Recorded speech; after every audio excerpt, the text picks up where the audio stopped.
Surabaya Mengaji. Yuk, dukung dakwah Surabaya Mengaji. Salurkan harta terbaik Anda untuk operasional dakwah.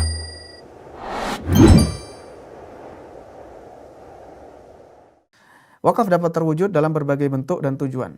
Bentuknya bermacam-macam. Di antaranya adalah dalam hal ibadah, dalam pendidikan, pemberdayaan ekonomi dan sosial. Sesuatu yang bermanfaat untuk kekuatan ekonomi suatu masyarakat atau kekuatan sosial, ini juga bisa menjadi ladang atau media target suatu wakaf. Jadi tidak mesti harus wakaf itu dalam bentuk ibadah. Misalkan membangun masjid, tidak selamanya harus bentuknya ibadah saja. Nah, atau misalkan layanan kesehatan. Ini juga menjadi target wakaf yang sangat dianjurkan karena keutamaan dan manfaatnya yang sangat besar. Pembahasan wakaf secara terperinci ini sudah dibahas oleh para ulama dalam kitab-kitab fikih mereka.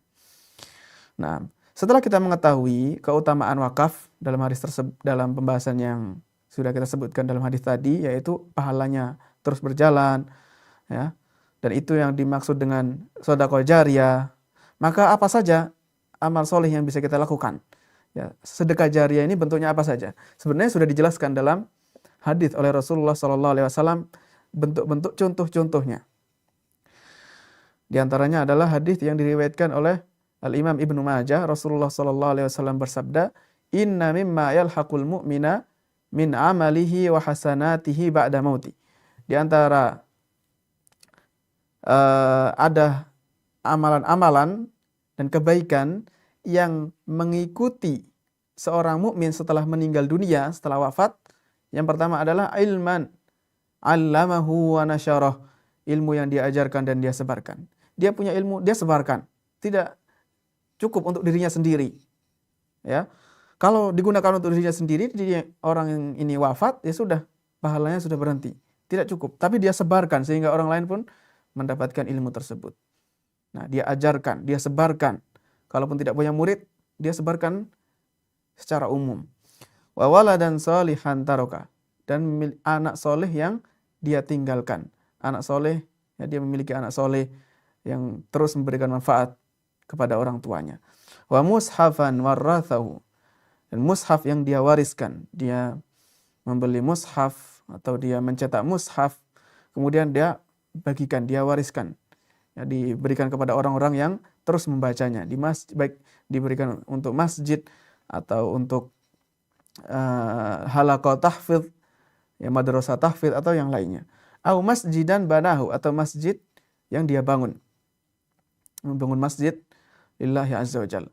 Au baitan libnis sabili banahu, atau rumah untuk ibnu sabil. Dia membangun rumah atau dia bersedekah rumah yang diperuntukkan untuk orang-orang yang terlantar. Maksudnya ini terlantar ini orang-orang yang dalam keadaan perjalanan kesusahan sehingga tidak memiliki bekal untuk pulang. Ya, ibnu sabil, orang yang terputus kehabisan bekal dalam perjalanan. Au nahron ajrahu, atau sungai yang dia alirkan. Di sini diartikan sumur, ya, tidak mesti harus sumur. Sungai, maksudnya ada sungai yang sebenarnya sudah berjalan, tetapi kemudian terputus airnya, terhenti mungkin karena tercemar oleh sampah atau yang lainnya, lalu dia bersihkan sehingga menjadi mengalir kembali. Nah, ini yang dimaksud dengan nahron ajrahu, bukan membuat sungai, ya, tetapi mengalirkan air dalam sungai. Au sadaqatan akhrajaha min malihi fi sihhatihi wa hayatihi yalhaquhu min ba'di mauti.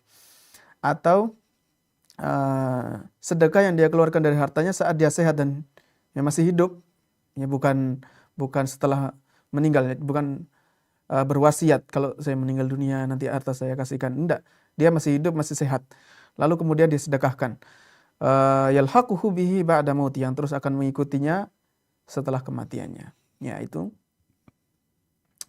semuanya adalah macam-macam sedekah jariyah. Hadis ini sanadnya dinyatakan hasan oleh Al-Imam Syekh Al-Albani dalam Sahih Ibnu Majah.